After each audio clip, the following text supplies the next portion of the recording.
Assalamualaikum warahmatullahi wabarakatuh. Alhamdulillahirabbil alamin. Wassalatu wassalamu ala asrofil anbiya'i wal mursalin wa ala alihi wa sahbihi ajmain, amma ba'du.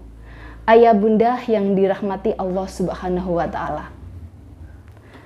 Saat ini adalah generasi Z. Generasi Z memiliki sifat dan karakteristik yang berbeda dengan generasi sebelumnya. Generasi ini dilabeli sebagai generasi yang minim batasan. Karakter generasi Z lebih beragam, bersifat global, serta memberikan pengaruh pada budaya dan sikap masyarakat kebanyakan. Satu hal yang menonjol, generasi Z mampu memanfaatkan perubahan teknologi dalam berbagai sendi kehidupan mereka. Tidak selamanya kedekatan generasi Z dengan teknologi memberikan keuntungan. Generasi Z akan menjadi generasi yang paling stres sepanjang sejarah. Kondisi ini juga berkaitan dengan karakter generasi Z yang tidak memiliki batasan dengan individu lain, sehingga memungkinkan mereka mudah labil karena menerima terpaan informasi dan kondisi yang cepat berubah dan serba acak. Di konteks pendidikan, pemahaman tentang karakteristik setiap generasi menjadi penting untuk menentukan bagaimana strategi pendidikan yang efektif diberikan kepada anak. Saat ini, sebagian besar dari generasi Z berada pada usia sekolah. Ayah bunda yang dirahmati Allah Subhanahu wa ta'ala, kasih sayang orang tua kepada anak-anaknya sudah tidak perlu dilakukan lagi. Berbagai cara dilakukan orang tua agar anak-anaknya bisa tumbuh menjadi orang yang memiliki akhlak mulia, cerdas, serta dapat berguna bagi orang lain.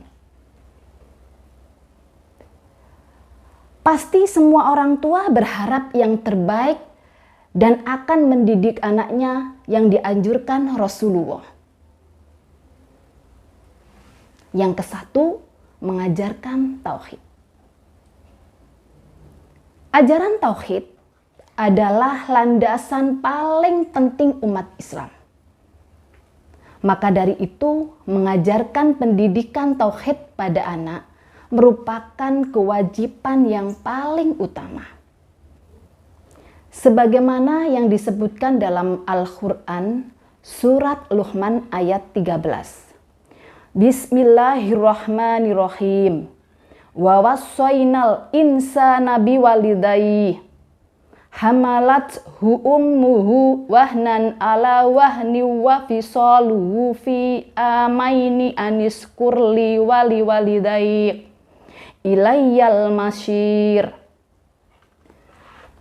Dan ingatlah ketika Luqman berkata kepada anaknya, ketika dia memberi pelajaran kepadanya, "Wahai anakku, janganlah engkau mempersekutukan Allah. Adalah benar-benar kezaliman yang besar." Yang kedua, mengajarkan ibadah. Cara-cara sederhana seperti mengajak masjid, membaca doa sehari-hari, atau mengenalkan kitab suci Al-Quran. Dalam surat Al-Ahzab ayat 21. Sungguh telah ada pada diri Rasulullah itu suri teladan yang baik bagimu, yaitu bagi orang yang mengharap rahmat Allah dan kedatangan hari kiamat, dan yang banyak mengingat Allah.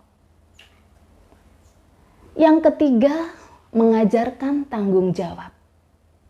Setiap orang tua perlu meminta pertanggungjawaban anak atas perilaku dan tindakannya. Sehingga orang tua harus menetapkan batasan dengan anak ketika dia berperilaku tidak baik. Yang keempat, mengajarkan akhlak.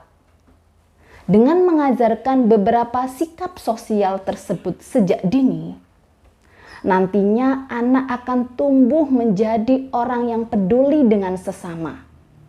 Selain itu, anak juga harus diajarkan tentang adab dan akhlak yang dapat dijadikan pondasi bagi anak dalam berinteraksi dengan lingkungan sekitar.